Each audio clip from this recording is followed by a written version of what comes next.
नमस्कार, मैं हूं सुदर्शन चक्रधर और चक्रव्यूह में आपका स्वागत है। महाराष्ट्र में विधानसभा चुनाव के लिए कुछ ही दिन शेष बचे हैं। 20 नवंबर को वोटिंग होगी और 23 नवंबर को नतीजे आएंगे। फिर 26 नवंबर तक हर हाल में सरकार बनानी ही होगी। गठबंधन की राजनीति में सरकार बनाने के लिए सिर्फ 48 घंटे मिलेंगे, जो कि काफी कम लगते हैं, क्योंकि सरकार गठन में अगर समय लगा और किसी भी कारण से 26 नवंबर तक सरकार नहीं बनी तो महाराष्ट्र में पिछली बार की तरह राष्ट्रपति शासन लगा दिया जाएगा।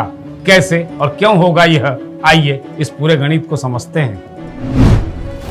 महाराष्ट्र ही नहीं बल्कि देश की राजनीति को नया मोड़ देने वाले महाराष्ट्र विधानसभा चुनाव बिल्कुल सामने खड़े हैं।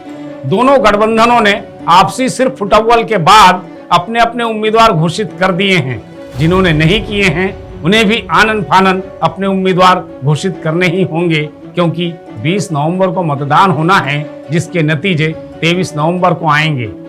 यहाँ गणित समझिए कि कई विधानसभा क्षेत्रों में मतगणना का काम 24 नवंबर तक चलेगा। जिन नवनिर्वाचित विधायकों को चुनाव आयोग का सर्टिफिकेट मिलेगा वे 24 नवंबर की शाम तक ही राजधानी मुंबई पहुंचेंगे। 25 नवंबर को लगभग सभी दलों के नवनिर्वाचित विधायकों की बैठक होगी। उसमें वे लोग अपने अपने नेता का चयन करेंगे। किसी एक पार्टी या किसी एक गठबंधन को बहुमत मिल गया तो 26 नवंबर तक सरकार बन जाएगी, और अगर त्रिशंकु विधानसभा का दृश्य दिखा तो फिर 26 तक सरकार बनना भी मुश्किल होगा। ऐसी स्थिति में राज्य में संवैधानिक संकट खड़ा हो सकता है, क्योंकि महाराष्ट्र की मौजूदा विधानसभा का कार्यकाल ही 26 नवंबर तक है। यानी नई सरकार बनाने के लिए 24 से 26 तारीख तक का यानी 48 घंटों का ही समय मिलेगा। क्या यह महाराष्ट्र की मौजूदा राजनीतिक परिस्थिति में पर्याप्त होगा? क्या दोनों ही गठबंधन यानी महाविकास आघाड़ी और महायुति 24 घंटे के भीतर अपने नेता का चयन कर पाएंगे? भाई हमें तो संदेह है। फिर अगले 24 घंटे के भीतर सरकार का गठन कर शपथ ग्रहण कराना कितना मुश्किल काम होगा, क्योंकि इस दौरान दोनों गठबंधनों को अपने अपने विधायकों को एकत्रित करके बहुमत भी दिखाना होगा। विधायकों के साथ बैठक करके नेता नियुक्ति की प्रक्रिया भी पूरी करनी होगी। ये सारा खेल अगर नतीजे आने के 48 घंटे के भीतर नहीं हुआ तो समझिए कि बड़ा खेला हो जाएगा, क्योंकि विधानसभा का कार्यकाल तब तक समाप्त हो जाएगा और नई विधानसभा अस्तित्व में नहीं आई। इसलिए राज्यपाल द्वारा राज्य में राष्ट्रपति शासन लगा दिया जाएगा, ताकि घोड़ा मंडी सजे और जमकर विधायकों की खरीद फरोख्त हो सके। उसके बाद 50 खोके एकदम ओके जैसे डायलॉग भले ही सुनने मिलेंगे, भले ही सूबे की सियासत एक बार फिर घटिया स्तर पर गिर जाएगी, लेकिन तब तो खेला होगा ही, क्योंकि इस बार त्रिशंकु विधानसभा की संभावना बहुत ज्यादा दिखाई दे रही है।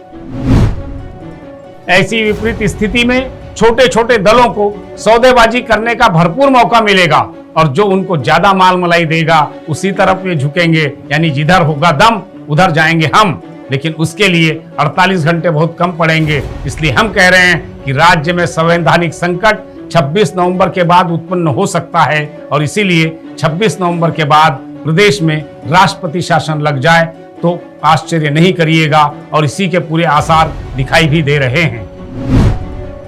कहीं ऐसा तो नहीं कि महाराष्ट्र के सत्ताधीशों को डर है कि वे सूबे की जंग हार रहे हैं। ऐसे में महाविकास आघाड़ी जीत गई तब भी उन्हें सरकार बनाने के लिए पर्याप्त समय न मिलने पाए। उसके बाद 6 महीने के लिए राष्ट्रपति शासन लगाकर राज किया जाए। अगर डबल इंजन वालों की यही चाल है और उसमें चुनाव आयोग भी शामिल है तो यह घोर निंदनीय है। क्या चुनाव के लिए महज 35 दिन की मोहलत चुनाव आयोग ने जानबूझकर दी है? क्या दिल्लीश्वर से लेकर मुंबईश्वर तक सभी इसमें शामिल है? क्या इन सब की इसमें मिली भगत है? अगर ऐसा है तो फिर महाराष्ट्र का भला इस प्रदेश की जनता 20 नवंबर को अवश्य करेगी, ऐसा हमें लगता है, क्योंकि लोकतंत्र का अपमान नहीं सहेगा हमारा महाराष्ट्र महान। जागेगी बहना और जागेंगे भाईजान। तब तक देखते रहिए ओटो का घमासान।